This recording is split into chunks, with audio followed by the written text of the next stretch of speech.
ఆ నాలెడ్జ్ని అందరికీ సమానంగా పంచాలని భావించినటువంటి వ్యక్తి కాబట్టి ఆయన ఈ రోజు ప్రపంచంలో మనం చూసిన ఎన్ని విగ్రహాలున్నా వాటన్నిటిలో బాబాసాహెబ్ అంబేద్కర్ ప్రపంచవ్యాప్తంగా ఉంటాయి. అందరికంటే అత్యధికంగా ఈ దేశంలో కాదు ప్రపంచంలో ఉన్నటువంటి బహుమేధావైనటువంటి సంపన్నమైనటువంటి వ్యక్తి అట్టడుగు వర్గాలకు చెందినటువంటి వ్యక్తి.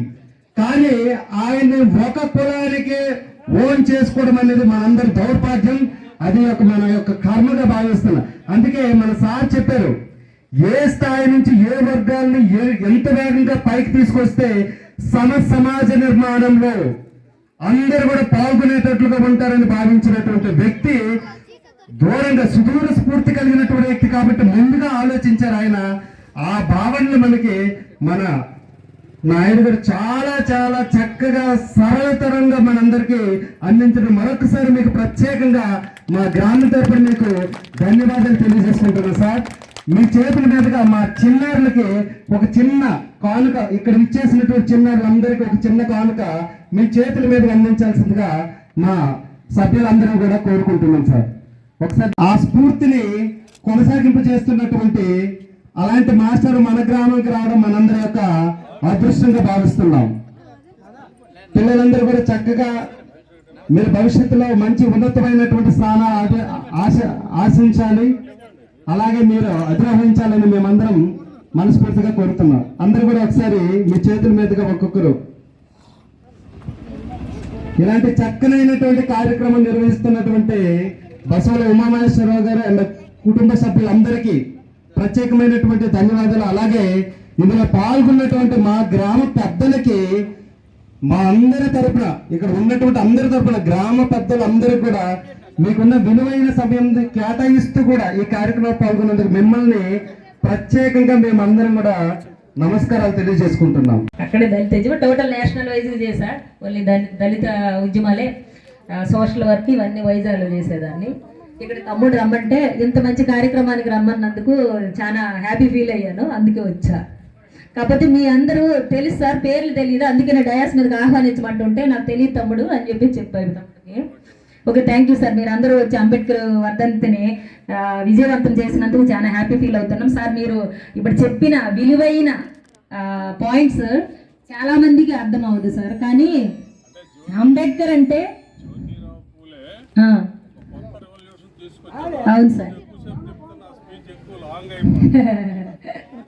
తర్వాత ఏంటంటే సావిత్రిబాయి పూలే గారు ఆమె ఎంత చేశారు, పిల్లలకు చదువు చెప్పడానికి వెళ్ళేటప్పుడు ఆమె ఎంత వ్యవస్థలను ఎదుర్కొన్నారు అనేది కూడా చాలా ఇబ్బందికరంగా ఉంటుంది. ఈ రోజు మనం చదువుతున్నాము, ఇలా డయాసుల మీద కానీ కూర్చొని మాట్లాడుతున్నాం, ఏనికైనా వాళ్ళే కారణం సార్ దానికి అంతటికి.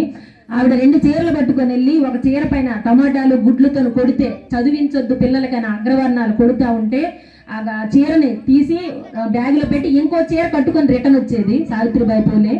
అంతగా మహానుభావుల కోసం ఇలాంటి మీటింగ్లు పెట్టి తమ్ముడు చాలా చాలా ప్రజలకు అవేర్నెస్ కల్పిస్తున్నందుకు ఉమా తమ్ముడికి చాలా. తర్వాత మన తమ్ముళ్ళు అందరూ ఉన్నారు ఇక్కడ, యూత్ వాళ్ళ తాలూకా ఫ్రెండ్స్ అంటే తమ్ముళ్ళందరినీ, ఈ ఊరు వాళ్ళందరికీ హృదయపూర్వక జై భీములు తెలియజేస్తున్నాను.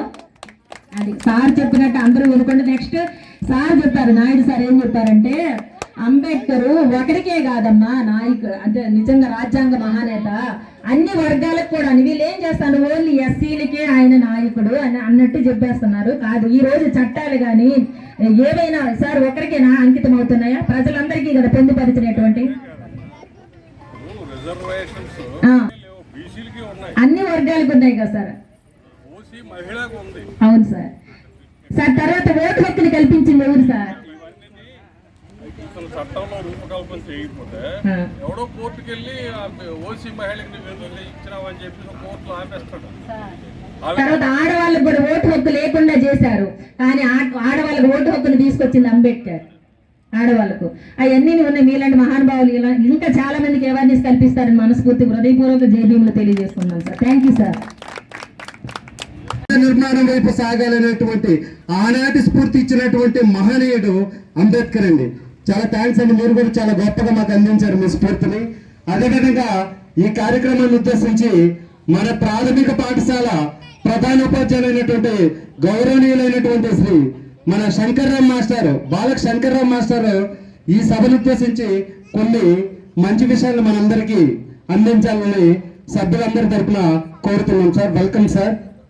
గ్రామ సర్పంచ్ గారికి, అదేవిధంగా విశిష్ట అతిథులు ఎల్ఎల్ నాయుడు గారికి, అలాగే వేదికపై ఆసీనులైనటువంటి యోధులైనటువంటి పెద్దలందరికీ, వేదిక ముందు ఆసీనులైనటువంటి పెద్దలకి, యువకులకి, గ్రామస్తులకి అందరికి కూడా పేరు పేరున నమస్సుమాంజనులు, బాలబాలికలకు శుభాకాంక్షలు తెలియజేస్తూ, నేను ఈ పాఠశాలకి సహోపాధ్యాయుడిని, ప్రధానాచార్యులు వారు ఉన్నారు, మన గడ్డ గున్నయ్య మాస్టర్ అనేసి ఉన్నారు.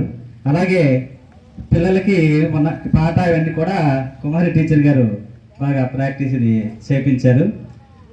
అయితే ఇటువంటి మన భారతరత్న బాబాసాహెబ్ అంబేద్కర్ మన భారతదేశానికి రత్నం కాదు, ప్రపంచానికే ఆయన రత్నం.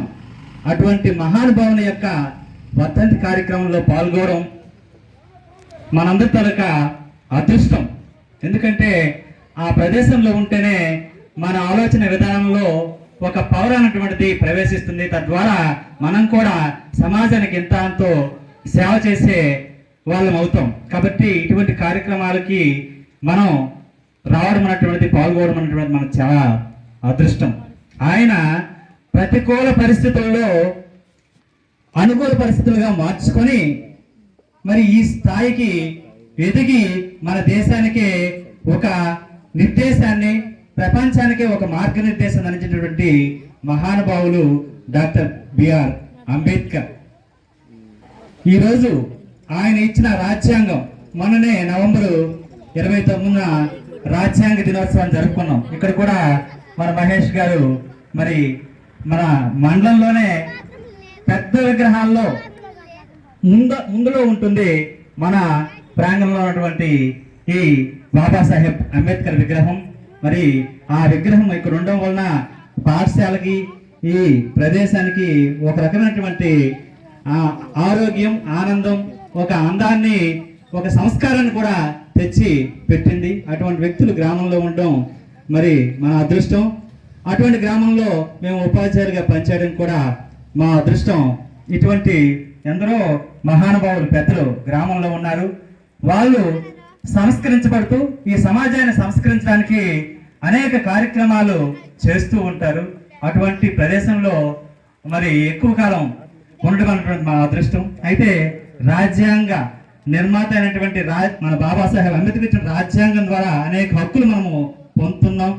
అయితే ఏ హక్కులైనా ఈరోజు విద్య పరంగా, ఆర్థికంగా అభివృద్ధి చెందాలి. మన గ్రామంలో ఉన్నటువంటి ప్రజలు ఎక్కువ మంది ఉద్యోగస్తులు అవ్వాలి. ఆయన ఇచ్చినటువంటి మరి హక్కుల్ని సద్వినియోగం చేసుకుంటూ, అటు మన పాఠశాలకు వస్తున్నటువంటి పిల్లలు స్కూల్కి వస్తేనే చదువు వచ్చేది, ఆ లెర్నింగ్ అవుట్కమ్స్ రప్పించడానికి ప్రభుత్వాలు అనేక పథకాలు ప్రవేశపెడుతున్నాయి. అవన్నీ తల్లిదండ్రుల సహకారంతో, గ్రామస్తుల సహకారంతో ముందుకెళ్ళాలి. ఇప్పుడు మనకి ఆ వీధిలో కానీ ఈ వీధిలో కానీ ఉద్యోగస్తులు పెరగాలి. ఇటువంటి సందర్భాల్లో మనం ఒక స్ఫూర్తిని నింపుకొని చక్కగా చదువుకొని అటు సంస్కారాన్ని, తెలివితేటల్ని సంపాదించి ఉద్యోగస్తులుగా అయితేనే మరి ఆయనకి నిజమైనటువంటి నివాళులు అర్పించిన వాళ్ళం అవుతాం, ఆ హక్కులను అనుభవించిన వాళ్ళు అవుతాం. ఏ గ్రామం కానీ అభివృద్ధి చెందాలంటే విద్య అనేటువంటిది చాలా అవసరం, ఉద్యోగం అన్నటువంటి చాలా అవసరం. తద్వారా ఎటువంటి సమస్యలు కూడా గ్రామంలో ఉండవు. ప్రజల యొక్క ఆలోచన విధానం పెరుగుతుంది, ఒకరినొకరు అర్థం చేసుకుంటారు, ఎవరి తప్పులు వాళ్ళు తెలుసుకుంటారు. ఇవన్నీ తెలుసుకోవడమే జ్ఞానం. ఆ జ్ఞానం అనేటువంటిది విద్య ద్వారా లభిస్తుంది. తద్వారా మనం ముందుకు సాగుతాం. అసలు ఆ కులము కంటే గుణం గొప్ప, కులం కంటే గుణం గొప్ప. ఆ గుణం అనేటువంటిది విజ్ఞానం ద్వారానే వస్తుంది. ఆ విజ్ఞానం అనేటువంటిది చదువు ద్వారా వస్తుంది.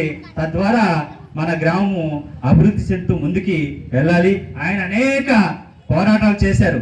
ఎక్కడా స్వాతంత్ర పోరాటంలో అలిగిపోలేదు. మహాత్మా గాంధీ అయితే కొన్ని సందర్భాల్లో అలిగి ఉండిపోయారు. రౌండ్ టేబుల్ కాన్ఫరెన్స్ అని జరిగాయి అప్పుడు స్వాతంత్రం కావడానికి ముందు. ఆయన అలిగి ఉండిపోయారు.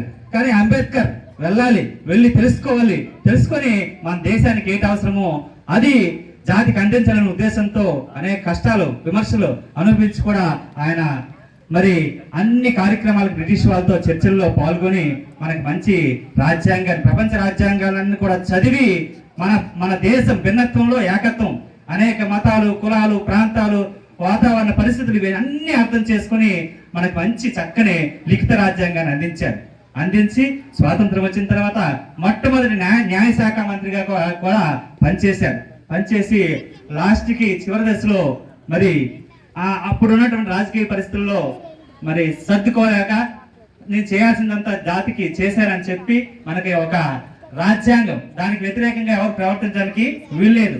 ఆ హక్కు ద్వారా ఇవన్నీ కూడా మనము అనుభవిస్తున్నాం. ఆ రకంగా చేసి లాస్ట్కి బౌద్ధ మతాన్ని చివరి దశలో స్వీకరించి బౌద్ధం అన్నటువంటిది శాంతికి, ధైర్యానికి అన్నిటికీ కూడా ఒక మార్గనిర్దేశం చేసినటువంటి మతం.